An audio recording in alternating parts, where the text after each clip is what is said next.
Goeiemôre, good morning en ja toe, wel die gesprek rondom die geestesgesondheid van ons jeug al hoe harder weer klink, veg baie van ons kinders steeds al swaarste gevegte in stilte. Die Outcast Foundation het ontstaan uit 'n begeerte om juist daardie stilte te verbreek en 'n veilige hawe te skep waar jong mense weer kan asemhaal. Vandag gesels ons met die stigter Elsandri Scott en verteenwoordiger Isak Davel om meer te hoor oor hierdie besonderse organisasie. Hartlike goeiemôre julle twee. Dankie. Lekker, Elsandri, net so vinnig en in kort, jy weet vir die kykers, wie is julle en wat doen julle presies?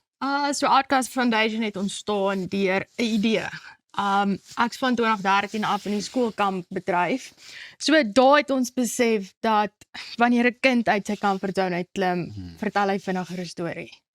En dit het opgekom met stories wat ek jou kan vertel, maar dit gaan vir jou 'n bietjie hoendervleis gee. En dis waar die idee uitgekom het, waar ek dieper wou gaan en net gevoel dat op die ou einde het kinders daai safe space nodig, waar hulle voel hulle word nie gejudge nie en net hulle word gesien. En ons het net besluit, okay, maar kom ons bring kamp, ons bring avontuur en counselling bymekaar. En dis die hele konsep van Outcast Foundation. So is dit die eerste kind wat uit sy comfortzone het of haar comfortzone met jou gepraat het, vir jou gesê het, hierdie is my idee, ek wil dit graag doen en najag en op die been bring en by die Outcast van net. Kijk, dit was nie spesifiek een kind nie. Dit was stories wat kinders na my toe gebring het oor hulle lewe. Dis terrible om te hoor dat 'n kind vir jou sê hy wil human target wees in archery. Maar ek het in my skoene gesak en elke keer dan voel ek wil uit hierdie bedryf uittreë en dan skiet ek net terug. En dis waar die idee gekom het van kom ons help. Want kinders praat nie. Ja. So kom ons gee hulle daai platform om wel te kan praat in 'n veilige hawe. Isak, en jou betrokkenheid? Ag, ek kan nie wegbly van die kunste af. Jy wil ook nie. Ek wil ook nie, want daar is soveel terapie as ek kom by die kunste. Sing, dans, acting. Ek gaan nou nie die sing doen nie, maar ek gaan nie die dans en die acting gaan ek doen, want kinders kry soveel, hulle kan so vinniger gesond word, sodra hulle begin in daai imagination inleef. Want ek bedoel, daar is studies wat sê, Ja. as jy as kind nie kan imagine nie, kan jy vinniger die pad byste raak as jy ouer word. So hoe vinniger ons die kinders leer om weer hulle imagination te gebruik, hoe vinniger ons gesond raak. Ja. En dis maar wat ek wil bring. Is die kunste, ons skryf, ons dans, act en gaan te kere. En dis sekerlik 'n lekker wêreld ook vir die kinders om hulle self net daarin te kan vind en niemand judge hulle nie. En hulle kan wees wie hulle kan wees, soos wat jy nou tereg sê. Ja, ek bedoel, jy is 'n kunstenaar, en as jy daar op die stage is, Dis 'n ander wêreld. jy ontsnap. Jy ontsnap heeltemal uit realiteit uit. Jy moet uit jou comfortzone uitklim. En dit is wat ons wil hê, is die oomblik waar daai kinders op kamp kom, wil ons hê hulle moet uit 'n comfortzone uitklim van, weet jy wat, geen judgement, ek is vry. Wat dink jy is dit wat ouers nie raak sien nie? Wat jy nou al so gesien het? Ek meen ek is nou self 'n ouer en dit is vir my nogal 'n groot vraag. Weet wat mis ons partykeer of hoekom is ons dit? Dat ons dit nie raak sien by die kinders nie. En julle kan nou uit beide uitpraat, want ek meen Ek dink is die stilte van 'n kind. Die stilte van 'n kind praat soms baie meer en skree harder. En dit is wat ons sien op die kampe ook. Daai kind wat begin op 'n kamp en daar's hartseer in hulle oë. En terwyl hulle speel en jy begin met hulle werk, daai glimlag wat terugkom. En ek dink dis partymal in die werklikheid waarin ons lewe, is die lewe is gejaag. En ons kyk dit mis. En dis waar die kinders ook voel, maar ek word nie raak gesien nie. So, ek dink ons moet 'n tree terug gaan en net sê, weet jy wat, kom ons kyk bietjie dieper, hoekom is 'n kind stil? Hoekom verdwyn daai kind se glimlag? Isak, jy werk met hulle deur die net so ek vandag, ek meen van jou af ook. Wat dink jy mis ons? Kyk, ek is gelukkig, ons het net eenetjie. Ja.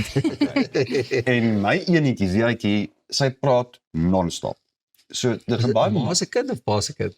Ek dink bit of both. Ek bedoel, ja, is dit 'n goeie 50-50. En ek weet, as sy nie babbel nie, weet ek, daar's iets fout.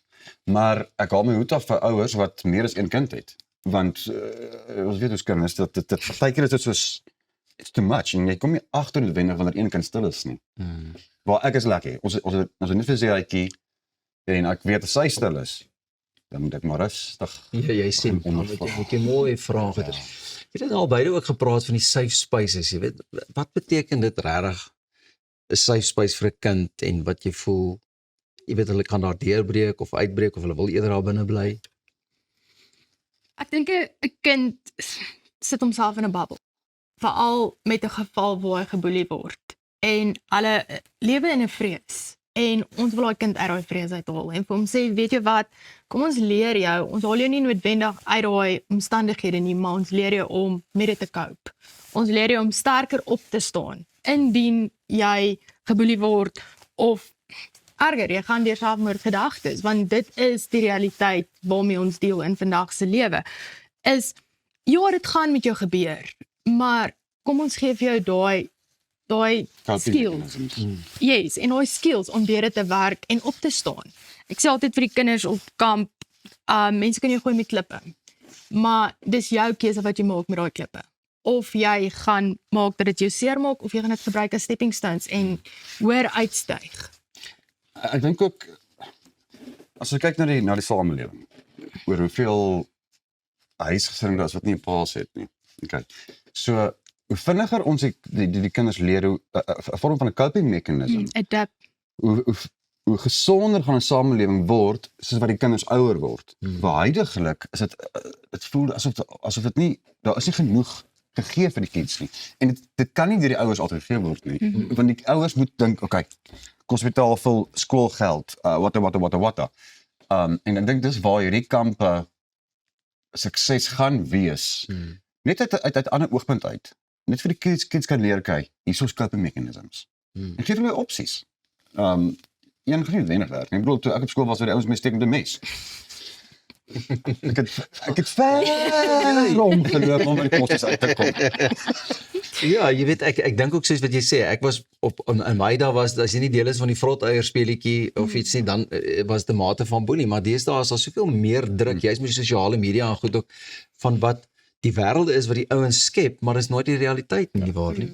Hoe kan jy betrokke raak by hierdie kampe? Is dit kampe wat jy hulle aanbied? Doen jy dit in samewerking met mense? So ons doen dit in samewerking met mense.